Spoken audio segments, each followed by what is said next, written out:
pas que je suis organisée parce que je suis une flemmarde. C'est toujours ça. De toute façon, à un moment donné, il faut être lucide. C'est les plus feignants en général qui s'organisent pour pas avoir besoin de penser et de. C'est d'ailleurs Exactement. petit aperçu. J'ai pris ça juste pour te montrer notre organisation. Oh, j'adore, j'ai trop hâte de voir ça. Bienvenue sur le podcast Les coulisses de ton biz, le podcast pour apprendre à organiser ton quotidien d'entrepreneur. Je suis Marine, consultante et formatrice en organisation du biz. Ici, les invités ne vont pas te dévoiler leur stratégie, mais plutôt leur organisation du quotidien pour réussir à gérer leurs projets et mener à bien leur business. Parce qu'on ne se lance pas tous dans l'entrepreneuriat au même stade de notre vie, parce qu'on n'a pas tous le même cadre de vie non plus, et surtout parce que personne n'est pareil, il existe de nombreuses façons de s'organiser. Tu vas retrouver dans ces interviews des trucs et astuces pour organiser ton quotidien d'entrepreneur et bien plus encore. Alors prépare-toi un thé ou mets tes écouteurs pour faire ton sport et je te souhaite une bonne écoute. Voilà. Eh bien écoute, du coup on va commencer ce podcast. Je t'invite à te présenter et à nous dire du coup qui tu es, ce que tu fais et depuis quand tu es lancée dans l'entrepreneuriat. Ok. Du coup, bonjour, vu que nous, on s'est déjà parlé, mais quand même. Du coup, je suis Claire de Dieu. Ça fait, je commence à l'envers dans tes questions, mais ça fait une dizaine d'années que je suis entrepreneur. J'ai eu plein de vies entrepreneuriales. Je pense que c'est important de le préciser pour la suite. J'ai commencé avec un business dans la parentalité positive parce que je suis éduque de jeunes enfants de formation, donc rien à voir avec ce que je fais aujourd'hui. Et puis, les choses en emmenant une autre, les expériences en emmenant d'autres, j'ai bifurqué vers vraiment du marketing pur et aujourd'hui pour vraiment accompagner les personnes qui ont envie de se lancer dans l'entrepreneuriat ou qui sont déjà lancées, mais qui ont envie un petit peu de sortir des cases qu'on essaie de nous imposer, dans lesquelles on essaie de nous mettre. C'est pour ça que d'ailleurs ma présentation va un petit peu à l'envers dans le sens de ce qu'on peut entendre.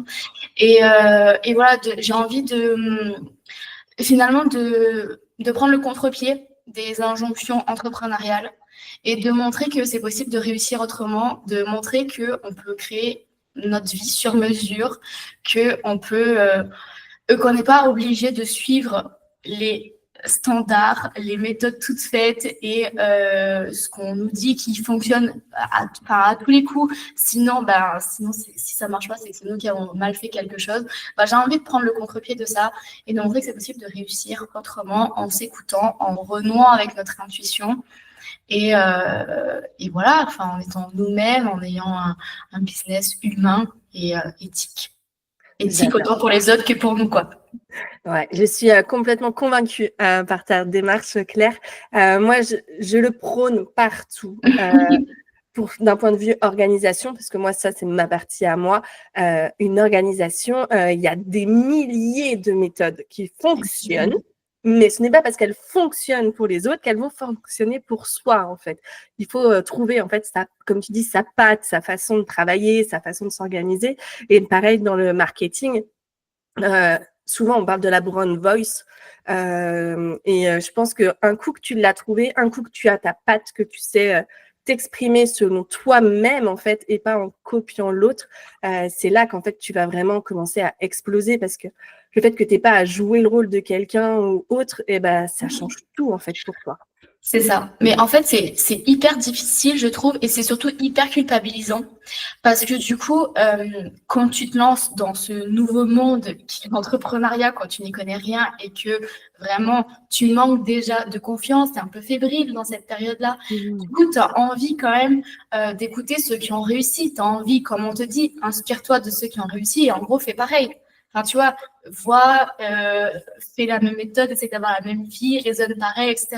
Donc, du coup, tu essaies de t'inspirer en adaptant, mais en même temps, c'est quelque chose qui vient toujours de l'autre et qui ne vient pas de toi à la base.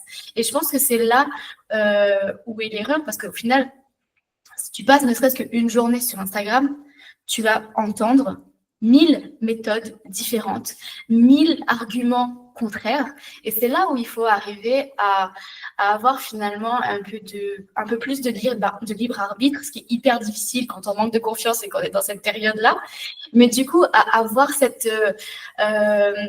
prise de recul de dire, OK, c'est pas parce que lui, il a réussi que c'est la méthode absolue pour réussir et qu'il n'y a que cette voie-là pour réussir. Parce que finalement, quand tu regardes tous les grands, entre guillemets, qui ont réussi, ils ont tous réussi d'une façon différente. Ouais, complètement. Tu as juste à regarder, tu sais, l'émission Qui veut devenir mon associé, là. Oui. Et bah, tu les prends, ils sont, je sais plus, 8 intervenants, je crois, tu sais, dans les fauteuils, là. Et ils sont tous, allez, on va dire millionnaires. Et t'en as pas un qui a le même parcours de vie et t'en as pas un qui a le même business. Donc, ouais, je suis à 100% là-dedans. Je te propose qu'on commence l'interview pure sur ton organisation pour connaître un peu les coulisses de ton business. Je commence toujours avec un ceci ou cela. Est-ce que tu es OK pour commencer? Toujours, bien sûr. Génial.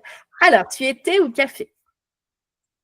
Je suis en vrai la meuf relou qui commence dès le début. Je suis aucun des deux en vrai. Je suis plutôt chocolat chaud. Ok. Tu es PC ou Mac? Mac. Tu travailles du matin ou tu travailles du soir? Les deux. Les deux. Je travaille tôt le matin et tard le soir. Et la journée, c'est pour les enfants. Ah oui, c'est vrai. On va venir en parler de ça. Tu es solo ou cowork? Plutôt solo. Très solo. Tu travailles de chez toi ou ailleurs? Alors, si on considère que partout peut être chez moi, on peut dire chez moi. Mais non, après, dans le sens de ta question, plutôt chez moi. Enfin, voilà. Oui, tu ne vas pas dans les entreprises, tu ne vas pas dans un espace de coworking. Non, c'est très, très, très, très rare. Ok. En général, tu vas tutoyer ou vous voyez tes clients? Je tutoie. Tu es plutôt lecture ou série? Plutôt série. Podcast ou YouTube? Ah, c'est difficile cette question. Je vais plus facilement écouter des podcasts, mais encore une fois, j'ai du mal à trouver du contenu qui me plaît vraiment et du coup, je trouve plus facilement du contenu intéressant sur YouTube. Ok, donc plus pour te divertir podcast et t'instruire YouTube. Ouais, même si à la base, j'essaye de trouver de l'instruction sur les podcasts, mais j'ai du mal à trouver du contenu qui m'intéresse vraiment. Ok. Tu es plus Insta ou LinkedIn? Insta. Ok. Et enfin, ma dernière, tu es team organisé ou freestyle? Non, carrément organisé. Ouais, carrément organisé. Du coup, je voudrais qu'on revienne sur les 2-3 points là qu'on a abordés. Le fait que tu travailles de partout, le fait que tu mettes tes journées le matin et le soir, parce que la journée, du coup, c'est pour tes enfants, et le pourquoi tu dois être organisé. Est-ce que tu peux nous faire un melting pot de tout ça? C'est ça. Du coup, quand je disais tout à l'heure que j'ai envie d'aider les gens à créer leur vie sur mesure, c'est parce que du coup, moi, je pense avec justement le recul, l'expérience, que je tends de plus en plus vers la vie qui me correspond le plus, en tout cas celle vers laquelle j'ai envie de tendre à l'heure d'aujourd'hui. Et du coup, aujourd'hui, bon, là, vous voyez, je suis chez moi, ce qui n'aurait pas dû être le cas, mais on a un camping-car. Donc, du coup, on a un camping-car. L'idée, c'est de pouvoir vadrouiller, se déplacer, enfin voilà, d'être libre en tout cas des déplacements, autant de non-déplacements, enfin voilà, en tout cas d'être libre dans la façon de se déplacer, dans la façon de travailler, dans la façon de voyager, enfin voilà, c'est quand même, pour moi, c'est quand même important d'avoir cette liberté-là, de si j'ai envie de partir, j'ai la possibilité de partir. Si je veux rester, je reste, mais si j'ai envie, je peux. Donc du coup, ça explique déjà le fait que je peux travailler de partout. Et ensuite, par rapport au fait que je travaille principalement le matin et le soir, c'est parce que du coup, on fait l'école à la maison avec les enfants. Donc j'ai 3 enfants, 10, 8 et 5. Donc, Donc, c'est tous sportif. scolarisés. Donc, ils ne sont plus scolarisés depuis cette année, cette rentrée. On avait déjà fait l'école à la maison il y a 4 ans. Du coup, les enfants avaient voulu aller à l'école. Bref, pour plein de raisons, ils avaient voulu aller à l'école et c'était plus simple, plus confortable pour l'organisation. Mais aujourd'hui, c'est différent. Donc, du coup, c'est possible et les enfants aussi sont OK. Donc, du coup, bah, forcément, ça permet le fait que ça ait été possible. Que du coup, bah, qui dit enfant H24 dit, enfant H24, un business à faire tourner, bah, une vie quand même à gérer d'une manière générale. Enfin, voilà. Je ne suis pas que maman. Donc du coup, bah, forcément, il faut que les enfants puissent savoir qui fait quoi, quand, comment, dans quel espace-temps.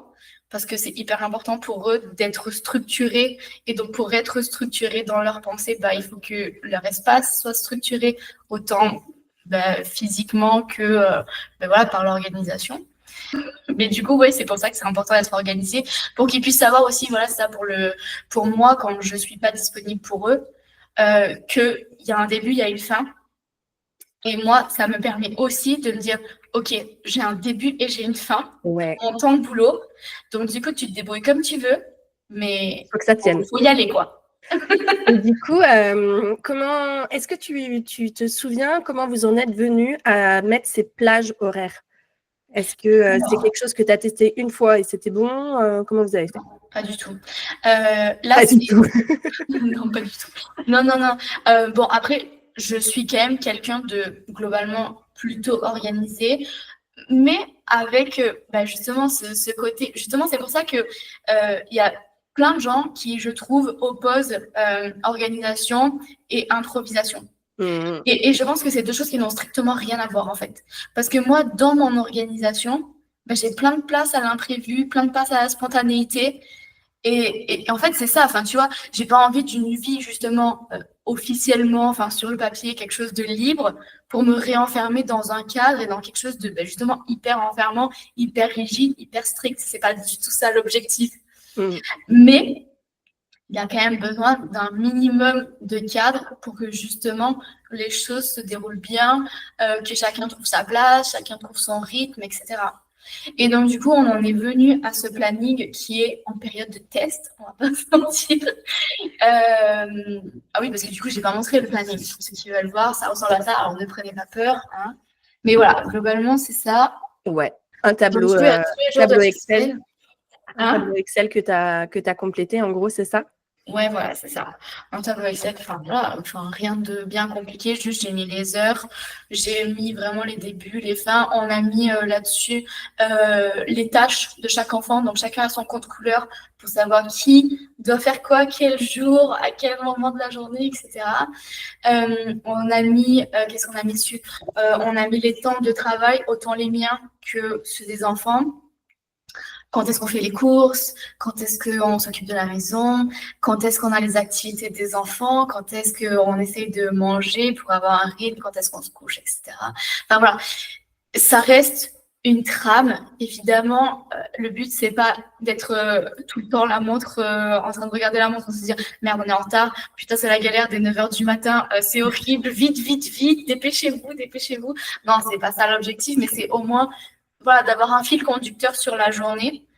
Et les enfants se projettent beaucoup plus facilement, en fait, parce que du coup, ils sont pas là tout le temps en train de me demander « Maman, on fait quoi ? Maman, est-ce que j'ai le droit d'ouvrir la tablette ? Est-ce que là, je dois travailler ?» Ben oui, vas-y, go, t'es en retard, là. Donc, du coup, en fait, ils sont plus autonomes là-dedans, parce que du coup, ils n'ont pas besoin de toujours revenir vers moi. Et ils peuvent aller directement là-dessus aussi pour avoir leur réponse, en fait, et leur savoir comment organiser eux-mêmes leur propre journée. Donc, du coup, pour en revenir à ta question, désolée, je m'égare, mais on a fait ce planning parce que ça faisait 2-3 semaines que j'étais officiellement en vacances. Et donc, du coup, un peu plus freestyle dans l'organisation. Et puis, vu que c'est la nouvelle rentrée avec l'IEF, du coup, j'ai voulu laisser de la liberté, justement, laisser un peu voir comment les choses se passaient. Et en fait, en fait, c'est du grand n'importe quoi, en fait. Les enfants, ils ont beau se coucher tôt. Il y en a un qui va se lever à 8h, l'autre à 10h, l'autre à 11h. Sauf qu'à 11h, ben, du coup, tu n'as plus de matinée, en fait. Et donc, du coup, ben, voilà, tu vois, c'est même pour le petit déjeuner le matin. Celui qui s'est levé à 8h et l'autre à 11h, est-ce qu'on déjeune tous ensemble? Est-ce que je suis obligée de faire 3 petits déjeuners à chaque fois? Enfin, tu vois, du coup, voilà, c'est pas gérable à un moment donné. Oui, parce que ça voulait dire, si tu cales réellement sur leur rythme à eux, en fait, toi, tu te coupes à 8h, tu te coupes à 10h, tu te coupes à 11h, et vice-versa pour eux aussi. En fait, celui qui est levé à 8h, à midi, il a moins d'énergie que celui qui se lève à 11h et qui vient juste de prendre son petit-déj. Donc, en fait, tu n'as personne qui va être sur le même rythme, quoi. C'est ça. Et donc, du coup, c'était vraiment du grand n'importe quoi. Et surtout, quand tu réfléchis bien, quand tu t'es couché à 8h ou 8h30, même les enfants, même s'ils se lèvent à 8h, ben, en fait, ils sont déjà bien au niveau de leur temps de sommeil. Donc, du coup, au final, ce que j'avais constaté aussi, c'est que plus ils dormaient, plus de temps ils passaient dans leur lit après 8h, plus ils étaient fatigués, en fait. Et moins ils arrivaient à se lever, et moins ils étaient productifs le matin. Et globalement, les enfants sont quand même programmés pour pouvoir être concentrés le matin et pas l'après-midi. Donc, du coup, voilà, là, on est en phase de test où globalement, les enfants sont réveillés à 8h. On a un petit déjeuner, un petit temps calme le matin, ils rangent leur lit, ils font leurs petites affaires. Et à 9h, tout le monde travaille, moi y compris. Donc, du coup, bon, avant de les réveiller, j'ai déjà eu un temps pour moi où j'ai pu commencer à bosser.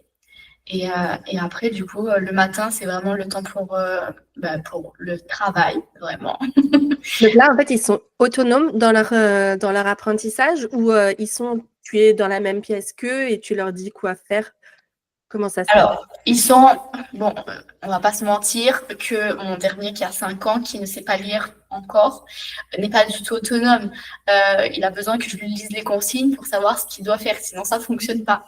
Donc voilà, après les grands sont beaucoup plus autonomes, mais on a pris les cours du CNED. Ok. Donc du coup, on a quand même un support, on a un cadre encore là aussi. Bon, le cadre qui est beaucoup plus rigide, on va pas se mentir, mais ça a le mérite d'être cadrés, ils ont des supports, ils bossent sur l'ordinateur aussi pour pouvoir aller chercher leurs ressources, les informations, les réponses à leurs questions. Évidemment, je reste là disponible pour eux s'ils ont besoin, s'ils ont des questions, s'ils ne comprennent pas des choses. Mais globalement, les deux grands sont quand même assez autonomes. Et après, c'est le petit qui a besoin que je lui lise les consignes. Mais ça va, il est volontaire, il n'a pas besoin que je sois là vraiment collée à lui. À partir du moment où je lui lis la consigne, il se gère. Ouais.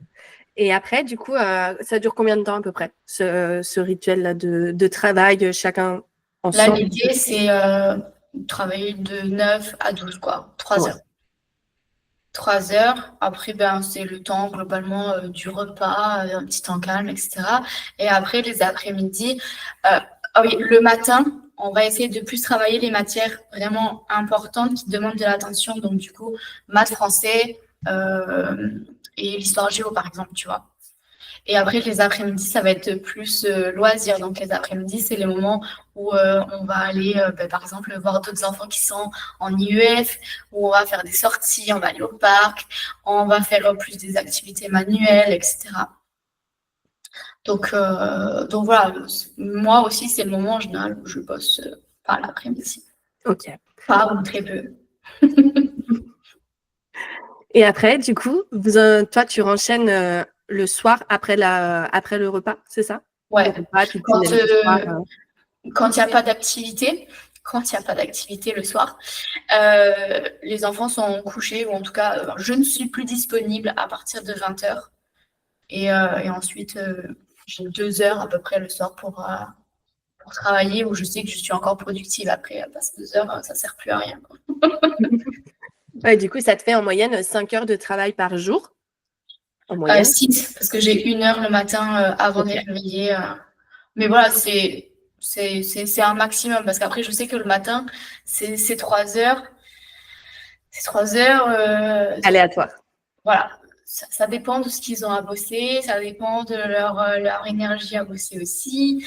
Donc, du coup, c'est pas forcément hyper. Disons que c'est pas 3 heures comme quand tu es tout seul à bosser 3 heures non-stop sur une tâche, ça n'a rien à voir. il faut quand même, et du coup ça je l'ai appris avec l'expérience, arriver à être sollicité et donc à s'interrompre en permanence sans perdre le fil de ce que tu es en train de faire. Mais tout en restant disponible et en répondant vraiment, tu vois, avec la bonne énergie pour leurs sollicitations. Ça, c'est une faculté qui, heureusement pour nous, se développe en fait avec la pratique. Moi, je me souviens parfaitement quand j'ai commencé le télétravail à la maison en 2020. Mon dernier, il avait 9 mois. Autant te dire que niveau sollicitation, c'était plus. Et pareil, en fait, j'ai découvert que j'avais cette faculté, tu sais, de me mettre dans ma bulle et que par contre, dès qu'il avait besoin, je pouvais y aller et revenir et me remettre dans ma bulle. Mais tout ça, en fait, c'est des techniques et tout qui s'apprennent, c'est de la maîtrise, enfin, c'est de l'apprentissage, c'est à force de faire que tu y arrives. Et je veux souligner à toutes celles qui nous écoutent et qui se disent, mais elles sont complètement tarées. On le dit souvent. Ça s'apprend. Moi, je fais pas l'IEF parce que mes enfants sont scolarisés, mais moi, je les ai tous les jours à partir de 16h30 en moyenne, et je les emmène aussi le matin, et par contre, je les ai tous les mercredis, et je les ai toutes les vacances, donc autant te dire que je les ai pas la moitié de l'année, mais presque quand même. Donc, c'est vrai qu'il y a des techniques, tu vois, que moi, j'utilise, que je pense que toi, tu utilises aussi. Même combat, quand c'est les vacances, clairement, je fais pas du 9h-16h, quoi. Je coupe ma journée, je la modifie au fur et à mesure. Il y a des matins, comme tu dis, ils se lèvent du pied gauche, donc ils ont besoin d'attention plus. Il y a des matins où ils ont bien dormi, ils se lèvent... moi, pour le coup, comme c'est généralement des jours off, donc ils se lèvent plus tard. Donc, du coup, j'ai bien avancé la matinée. Donc, tu vois, ça change vraiment tout. Et après, ce que je conseille, tu vois, dans des moments comme ça, en fait, c'est d'avoir vraiment de l'espace vide dans ta journée pour pouvoir pallier, comme on disait tout à l'heure. Je ne sais plus si c'était en off ou si c'était déjà enregistré, mais en fait, le fait d'être organisé, ça te permet de pouvoir gérer les imprévus et du coup, d'improviser en fait aussi. Exactement. Mais du coup, je pense que pour arriver à faire ça, la clé, c'est de comprendre les besoins de chacun. Autant nos propres besoins, parce que du coup, quand on est frustré, quand nos besoins ne sont pas comblés non plus, ça ne fonctionne pas dans l'équation. Mais les enfants, c'est pareil. Et donc, du coup, ce que j'ai compris très tôt, bon, c'est ma formation aussi initiale qui veut ça, que je sais normalement ce qui est bien ou pas pour les enfants. Mais c'est que du coup, quand tu commences ta journée par combler les besoins de ton enfant, en fait, forcément, il va être plus disponible à entendre après que là, c'est ton moment à toi. Complètement. Donc, si tu fais l'inverse, tu vas être sans cesse coupé, interrompu dans ton moment de soi-disant recharge. Et donc, du coup, tu ne seras pas rechargé pleinement. Et donc, du coup, tu ne seras plus disponible pleinement pour après recharger les besoins de ton enfant. Donc, du coup, ça ne fonctionne pas, en fait. Non, c'est même, tu vois, quand ton enfant, en fait, il se lève, moi, ce que je fais, et je pense que c'est aussi un conseil, tu vois, que je donne, c'est tu poses tes affaires, en fait, quand ton enfant se lève, tu commences par aller prendre le petit-déj avec lui. Tu vois, lui, il prend son petit-déj, tu es avec lui, tu vois, tu échanges avec lui et tout, tu es présent avec lui, sans ton téléphone, sans ton ordi, etc. Et en fait, inconsciemment, lui, il prend sa dose et du coup, après, tu es beaucoup plus à même. Tu vois, des fois, il vaut mieux couper 10 minutes, faire une partie de jeu de société avec lui pour repartir après. Parce qu'en fait, il avait juste besoin là d'attention un petit peu. Quoi. Et des fois, c'est juste un quart d'heure. Mais du coup, des fois, tu perds plus de temps. Parce que ça traîne. Et des fois, tu perds 1 heure à lui répéter 15 fois la même chose. Alors que si juste t'étais posé 15 minutes, ça aurait été plié. Et voilà. Et puis tu sors de ta matinée, ils ont été insupportables. Exactement. Mais en fait, c'est ça. Et c'est ça le truc. Et des fois, quand moi j'en ai 3, du coup, des fois, c'est multiplié par 3. J'ai l'impression qu'on est en train de me rouler dessus tellement c'est ingérable. Mais en fait, non, voilà, c'était moi qui n'étais pas disponible, c'est moi qui n'ai pas fait les choses dans le bon sens, sans me flageller. Mais voilà, c'est OK, ça arrive. Et c'est justement avec ce genre de situation que tu te dis, OK, la prochaine fois, je ne ferai pas comme ça, en fait. C'est ça. Et même, comme tu dis, le fait de leur dire, moi, je sais que la veille, quand j'ai beaucoup de travail à faire, je leur dis, je sais, bah, alors par contre, demain matin, jusqu'à telle heure, je serai pas dispo. Donc, ou de telle heure à telle heure, tu vois. Par exemple, ben, j'ai une interview pour mon podcast, faudra pas venir me déranger. Par contre, avant, j'ai du temps, après, j'ai du temps, tu vois. Et en fait, comme tu dis, comme on en revient à ce que tu disais, le fait qu'ils aient un cadre, une structure dans leur journée, très tôt, en fait, ils arrivent à le comprendre. Non, mais moi, c'est pareil, je suis hyper transparente avec eux sur ça pour justement leur dire, OK, voilà, ce laps de temps-là, c'est pas la peine de venir me voir parce que là, justement, ben, là, je suis focus, là, je ne peux pas être dérangée. Il y a d'autres moments où c'est OK d'être dérangée, même si je suis occupée, mais il y a des moments, ben voilà, tu vois, il y a des échelons, des différents degrés de ma disponibilité. Il y a des moments où je suis pleinement disponible et je ne fais rien d'autre. Il y a des moments où je suis occupée, mais je peux être dérangée. Et il y a des moments où je suis occupée et je ne peux pas être dérangée. Un truc aussi qui marche beaucoup là-dessus, je ne sais pas si c'est quelque chose que tu as déjà testé. J'ai un casque, en fait, généralement, quand je suis en train de travailler, en train de faire des interviews ou en train d'écouter de la musique quand je dois être focus. Et du coup, ils avaient le réflexe, mes enfants, quand j'avais le casque, c'est que je travaillais. Et du coup, en fait, c'est visuel, donc ils le voient. Des fois, il n'y a rien dans le casque, c'est juste, j'ai envie qu'ils me foutent la paix. Du coup, tu sais, tu mets le casque et ils savent que là, en fait, maman, elle a le casque sur les oreilles, c'est son moment, il faut qu'elle travaille. Ou alors, il y en a, tu vois, ils doivent être dans un bureau fermé, ben, la porte est fermée, donc maman, elle est en train de travailler. Et après, la rouvrir, tu vois, moi, j'enlève le casque, ils savent que je suis disponible. Enfin, même quand j'ai le casque, en vrai de vrai, s'ils ont besoin, ils savent que je suis disponible. Mais ça met une barrière psychologique. Moi, ça va être la porte. Quand la porte est fermée, c'est que c'est occupé et non dérangeable. Quand la porte est ouverte, c'est OK. J'adore. Et comment tu vas faire, du coup, dans ton camping-car? T'as un petit, mince, 1, 2, 3, un petit local? Non. C'est là où justement ce cadre-là est important d'être assimilé et que les enfants se l'approprient bien correctement, cette organisation-là, pour que justement, quand on va dans le camping-car, on puisse essayer de garder ce même rythme, ce même fil conducteur sur les journées. Tu vois? Et franchement, globalement, ça marche assez bien. Bon, après, là, c'était les vacances, on est parti. Mais du coup, j'étais en mode vacances. Donc, du coup, c'était pas du tout le même, la même organisation. Mais quand ils ont un cadre, c'est beaucoup plus simple. Après, même si tu changes d'endroit, de maintenir le rythme naturel et qui en plus n'est pas un rythme qui va. En fait, ça le truc, je pense, qui est important aussi, c'est que c'est pas un rythme qui va à l'encontre de leur fonctionnement biologique, ni du mien. C'est quelque chose qui est basé et c'est pour ça que c'est entièrement personnalisé. Enfin, je veux dire, c'est pas. Ça vient. Bon, je pense qu'on en a parlé en off avant, mais c'est quelque chose, une organisation qui vient d'abord de moi. J'ai posé mes conditions, j'ai posé mes impératifs, mes non négociables, et à partir de là, et pareil pour les enfants, à partir de là, on construit quelque chose. Mais quand tu vas chercher une organisation, quelque chose qui vient de l'extérieur, et que tu essayes de le faire rentrer dans ton organisation à toi, ben, il y a des fois où ça peut fonctionner. Mais globalement, ça reste compliqué, je pense, quand c'est quelque chose qui vient de l'extérieur, il y a inévitablement besoin de un petit peu ou beaucoup adapter pour que ça s'adapte à toi, en fait, parce que l'organisation qui a été pensée, enfin, je dis organisation, mais en fait, c'est valable pour tout et n'importe quoi, tout ce qui vient de l'extérieur. Ce qu'on te propose de l'extérieur, ça a été pensé par la personne qui l'a créé. Ouais. Donc, du coup, il y a un moment donné où si tu ne le réadaptes pas à toi, tu n'es pas la personne qui l'a créé.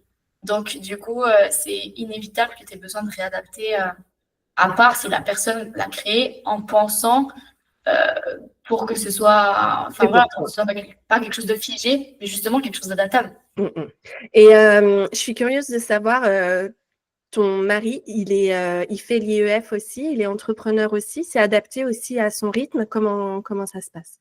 Alors, c'est mon compagnon, c'est pas le papa des enfants du coup, D'accord.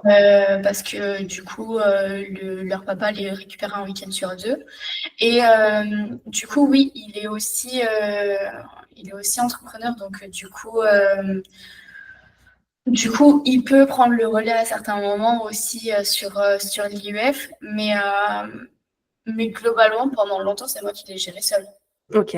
Quand c'était avant, c'était moi toute seule qui le gérais et du coup, c'était OK aussi. En fait, c'est une organisation qui est différente, qui est, qui demande plus d'énergie, on va pas se mentir, hein. Enfin, je veux dire, quand tu dois mener de front plusieurs choses et avec des enfants qui ont aussi besoin de matière, de stimulation pour grandir, ce qui est normal, ça demande plus d'énergie. Ouais, complètement. Mais en même temps, leur apporter ce dont ils ont besoin et cette liberté-là.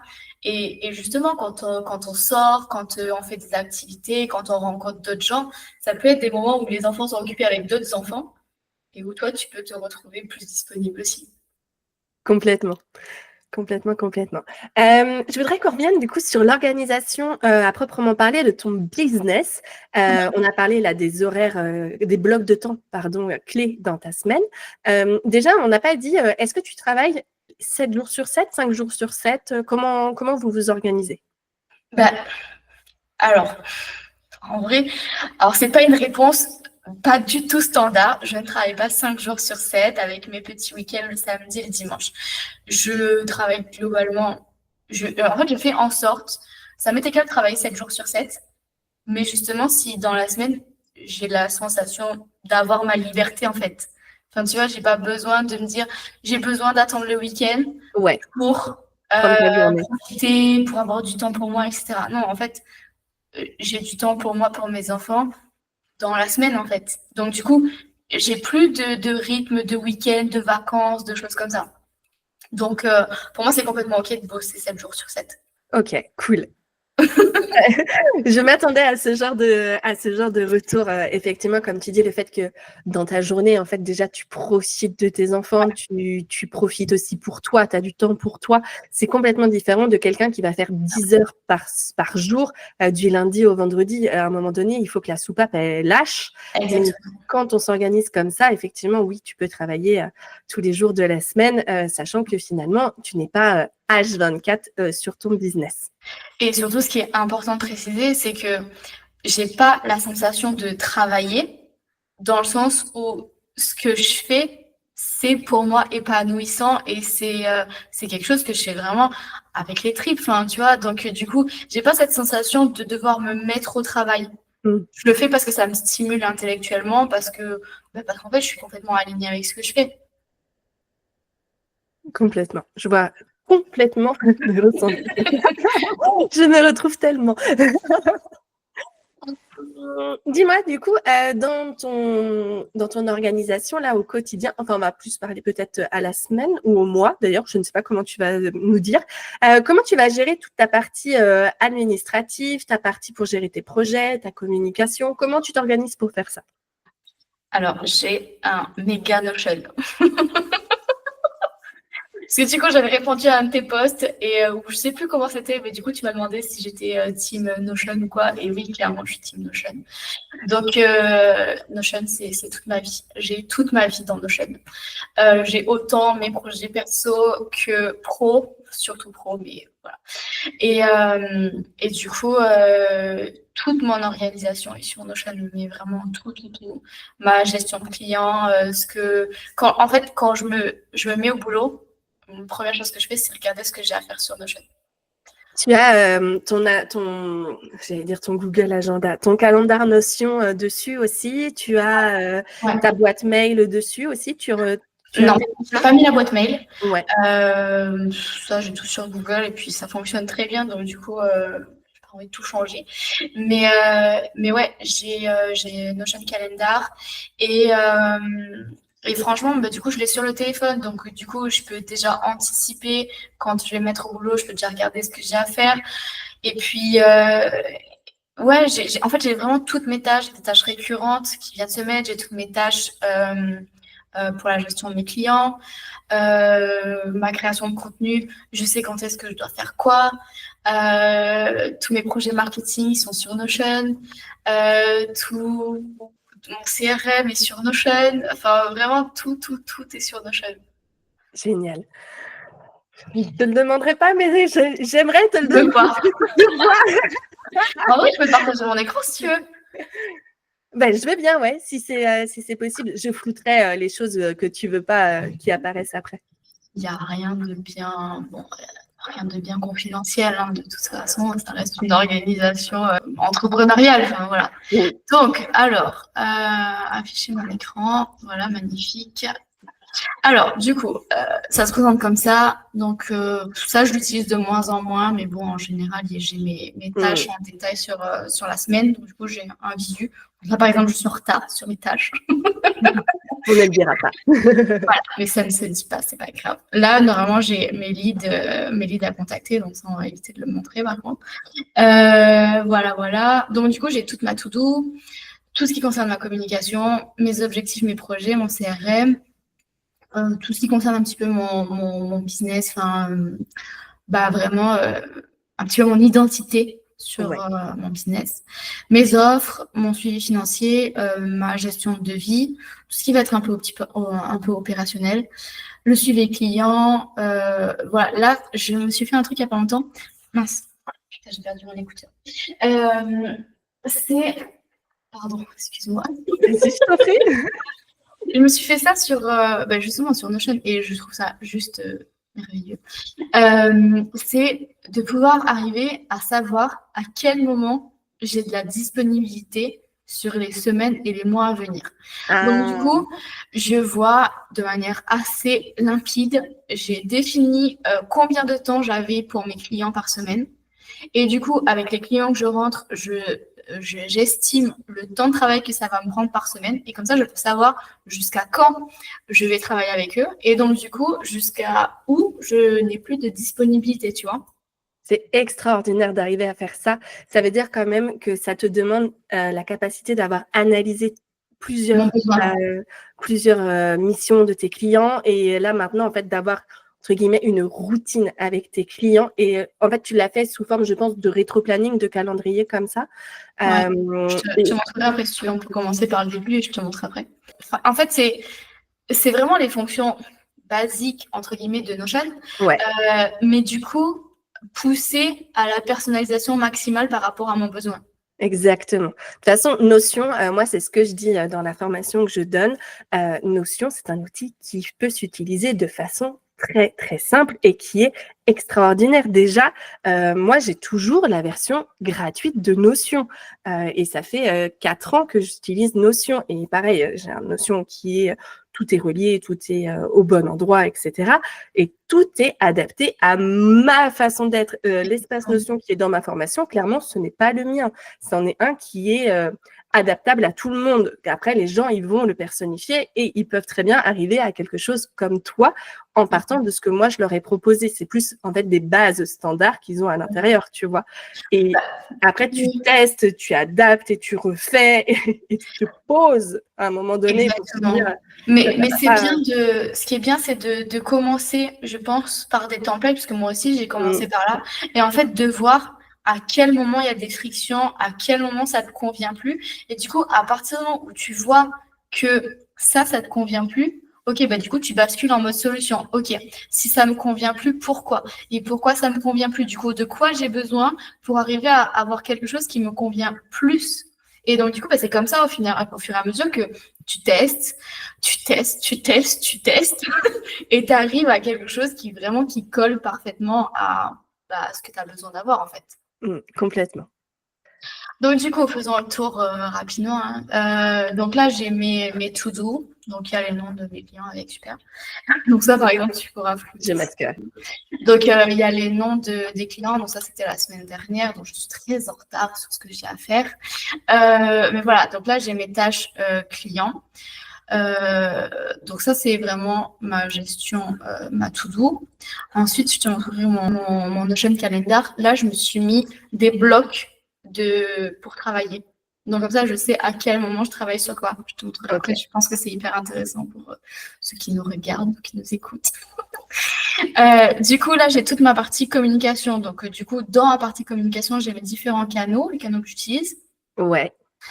Je vais avoir mon calendrier marketing qui va être là. Bon, du coup, c'est pas hyper à jour parce que du coup, je suis en plein chamboulement de mon positionnement. Donc, du coup, je suis en train de revoir complètement toute ma stratégie de com. Donc, du coup, c'est pour ça que ce n'est pas très rempli.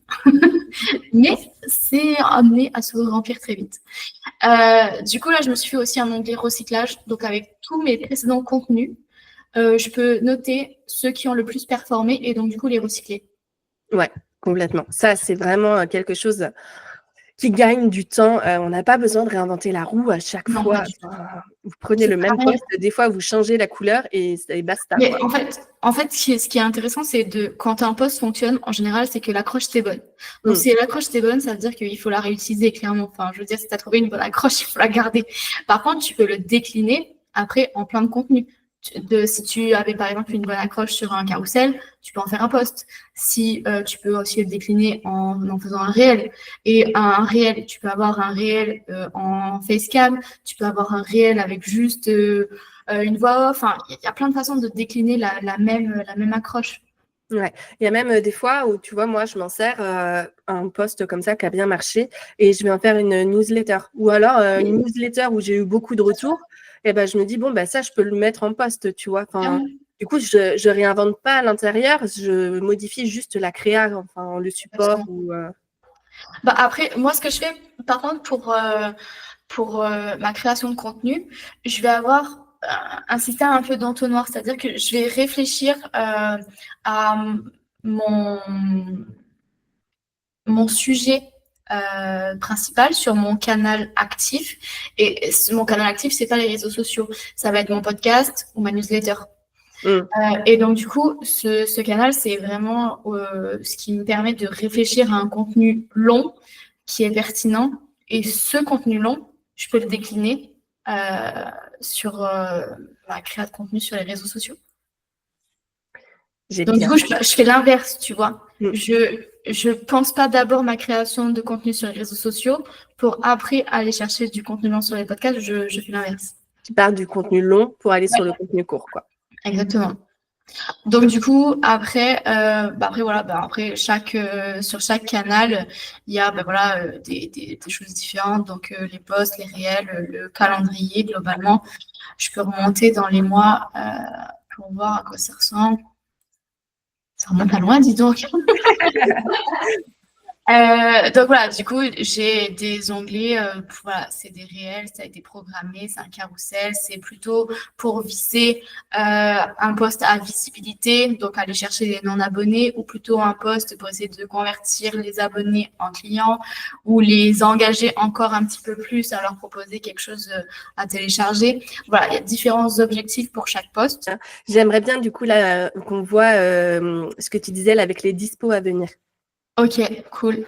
Parce que ça, je pense que tu vois, peu importe ton business, en fait, c'est quelque chose que tu peux carrément créer. Oui, clairement.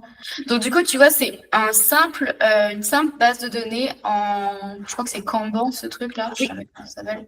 Et donc, du coup, c'est ça. Donc, j'ai créé un truc pour chaque semaine. Et en fait, je note les clients que j'ai par semaine. Et du coup, j'ai une formule qui dit, en gros, OK, donc j'ai ma capacité max hebdo de ce que je veux accepter comme client, de ce que je veux accepter de travailler pour chaque client. Et du coup, dans mon CRM, parce que ça, j'ai lié à mon CRM, donc les fiches clients, j'ai renseigné combien ça allait me prendre par semaine pour chaque client. Du coup, ici, ça vient cumuler les deux. Bon, ça, c'est le CA par semaine, on s'en fiche. Et du coup, là, c'est une formule qui dit... Bon, c'est un peu... Excellent. Je peux la partager, tu vois, si besoin, il n'y a pas de souci. Mais qui dit qu'en gros, si la capacité max hebdomadaire moins le nombre d'heures allouées est inférieur à 4, ok, ben, il me reste tant de temps. Donc, super, je peux accueillir sereinement un nouveau client. Ou si il me reste moins d'1 heure, ben, ça veut dire que je ne peux plus proposer que une petite offre. Ou si par exemple il me reste 0, ok, je suis full, next, c'est pas pour cette semaine, quoi. Donc voilà. Excellent. Donc ça, c'est comme ça que j'ai construit ça. Et du coup, ah oui, il y avait le Notion Calendar qui, je pense, est intéressant de voir aussi, s'il veut bien se remettre là. Voilà. Donc, du coup, voilà, il y a notre rendez-vous là. Donc, en fait, en gris, c'est tous mes blocs temps prédéfinis. Ok. Donc, du coup, là, je sais que dès le lundi matin, j'ai 3 heures pour bosser mon contenu long, mon podcast. Ensuite, le soir, je vais travailler sur le suivi de mes clients. Et donc, là, je vais venir rajouter mes tâches clients dans ma to-do sur Notion, sur mes blocs temps. Tu vois? Ok.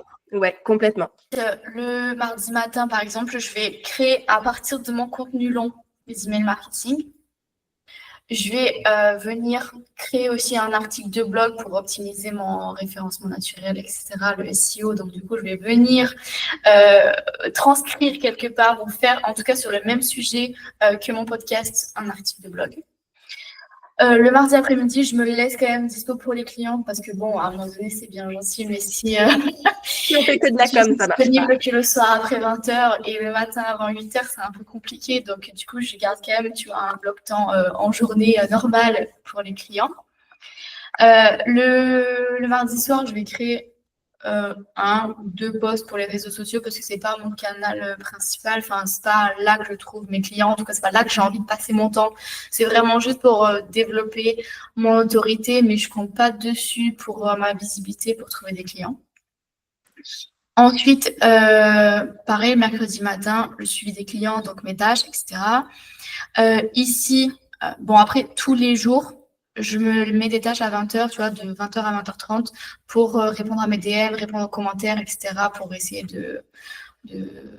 d'avoir une routine pour pas passer mes journées à répondre et du coup avoir passé 2 heures au lieu qu'en une demi-heure hyper focus, ça aurait pu être fait. Le jeudi matin, gros bloc important aussi, développer mon plan média. Mon plan média, c'est le fait d'aller chercher de la visibilité chez les audiences des autres. Donc, du coup, je peux te le montrer, ça aussi. Je l'ai mis où? Dans la communication, je crois. Ouais, là. Plan média. En fait, je me fais des listes pour savoir qui je vais inviter à mon podcast, auprès de qui je vais aller demander voilà, leur proposer des interviews, des masterclass, auprès de qui je peux aller contacter finalement, auprès de qui je peux aller revoir s'il y a des événements auxquels je pourrais participer, auprès de qui je pourrais aller proposer des articles invités, auprès de qui je pourrais aller demander pour une interview sur une chaîne YouTube, etc. Et du coup, pendant mon plan média, finalement, je vais aller contacter ces personnes avec une démarche personnalisée pour pouvoir justement proposer une collaboration, un partenariat, que ce soit dans un sens ou dans l'autre, que moi j'invite les gens ou le but de me faire inviter. Dans les 2 cas, là, je vais bénéficier quelque part de la visibilité de l'audience de l'autre personne. Ouais, ça c'est on peut aussi appeler ça de la prospection. Même si c'est pas pour ton business, c'est de la prospection pour ton podcast, en fait, pour ta visibilité, quoi. Ouais, complètement. Exactement. C'est ça. Là, après, le jeudi matin, je me laisse un petit temps pour faire ma compta, pour analyser ma semaine, pour faire le bilan, pour voir justement qu'est-ce que je pourrais faire la semaine prochaine ou le mois prochain. Enfin, voilà, pour avoir un petit temps un peu d'introspection et de réflexion. Suivi client le jeudi soir. Pareil, le vendredi matin, suivi client. Et là, le vendredi, je vais planifier mes objectifs et mes tâches de la semaine suivante. Voilà, le vendredi, les enfants ont des activités, donc ça sert à rien de programmer quoi que ce soit. Le samedi soir, je programme rien de fixe, mais bon, après, voilà, je peux travailler si j'ai des tâches en retard, mais en tout cas, je ne programme rien de particulier. Et le samedi matin, je réfléchis, voilà, j'ai un temps pour améliorer mon business. Donc, que ce soit pour planifier, réfléchir à des nouveaux projets ou me former ou voilà, ça peut être plein de choses. Extra. Je crois que j'ai J'adore. mis un détail. Ouais, voilà, c'est ça. Soit je réfléchis à mes offres, j'améliore mon site internet, mes tunnels de vente, mon expérience client ou me former moi. Normalement, dans chaque tâche, je me suis mis un détail de ce que j'avais à bosser. Comme ça, voilà, si j'oublie que ça, je sais ce que j'ai à faire. Au cas où. Au cas où, on ne sait jamais. J'adore. Alors là, je vais te dire que les gens, ils voulaient de la structure sur Notion. Ils sont servis grâce à toi. Ben, c'est ça, mais c'est Extraordinaire. surtout qu'à un moment donné, je trouve que c'est...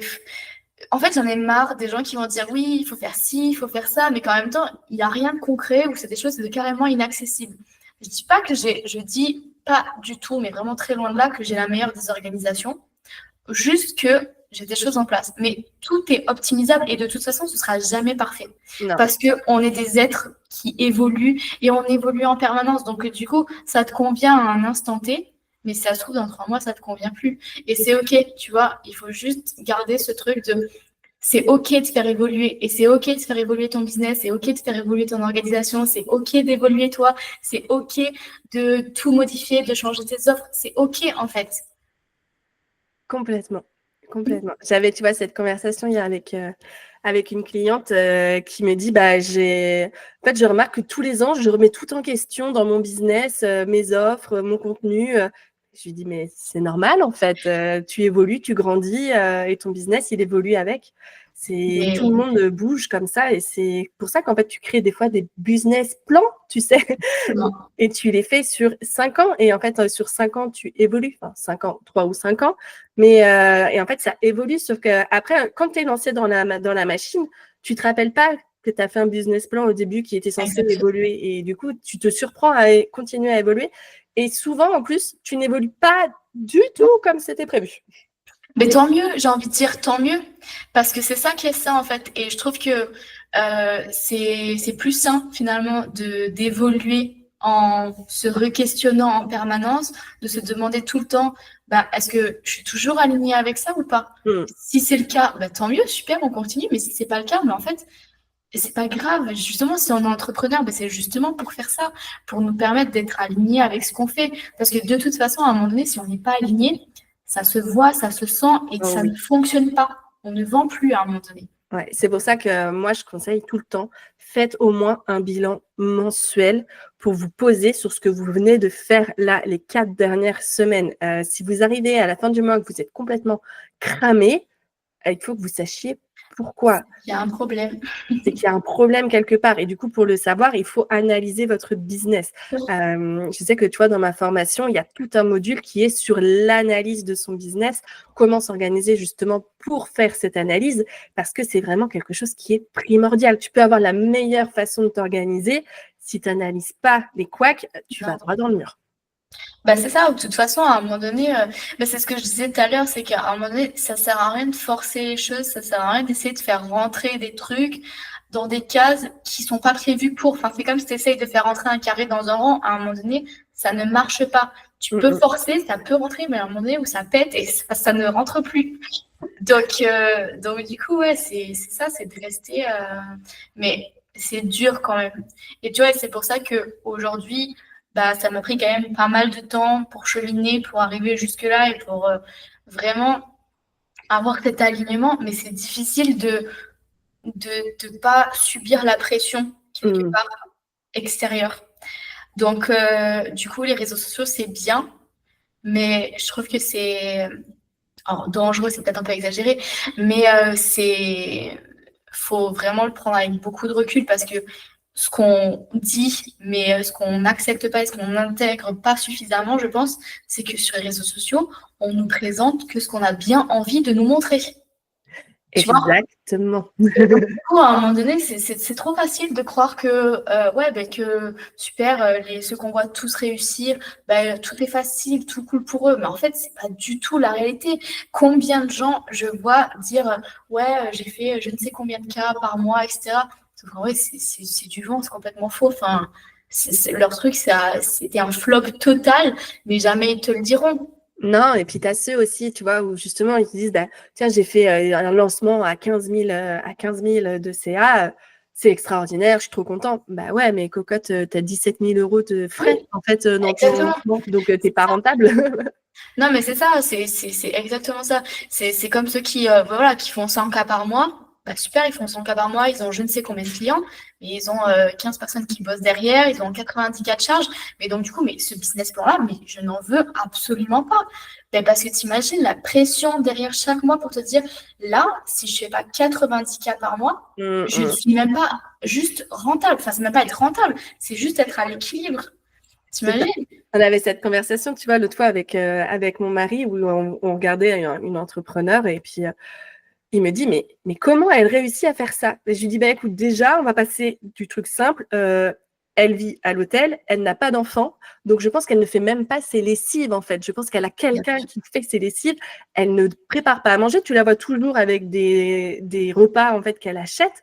Je dis, bah, déjà, tu gagnes du temps dans ta journée pour avancer sur ton business. Donc, Bien tu sûr. vois, comme on dit, il faut caler les organisations des gens, c'est bien, mais en fait, avoir ta propre organisation, c'est mieux. Parce que tu ne connais pas, en fait, l'envers du décor. Tu ne sais pas si Non. la nana, elle est debout à 4 heures la nuit en train de faire les 100 pas parce que elle a le cerveau en effusion, parce que, comme tu dis, elle sait qu'il faut qu'elle ait un chiffre d'affaires de 80 000 euros à la fin du mois. Ou tu sais pas si, ben, en fait, c'est son mari qui gère tout à la maison, ou tu sais rien, en fait. On sait rien. C'est ça le truc, c'est qu'on sait rien. Et les gens, je pense que manquent globalement de transparence. Parce que du coup, t'es aussi, quand tu te montes sur les réseaux sociaux, t'es dans ce truc de, oui, bah, il faut montrer à quel point t'es expert.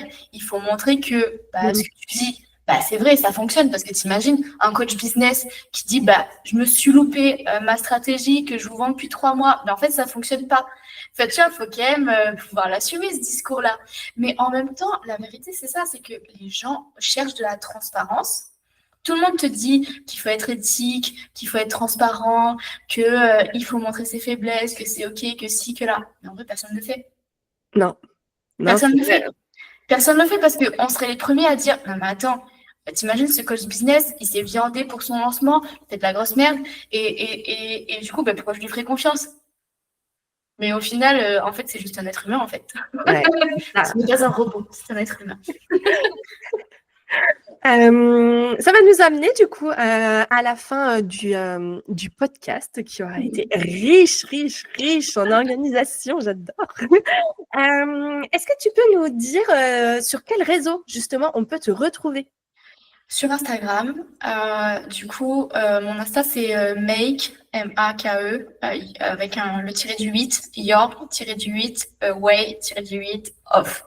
Donc, Make Your Way, c'est justement c'est ce truc de trace ta route, dessine ton chemin, enfin, fais ta vie, regarde pas les autres, fais ce qui t'appartient.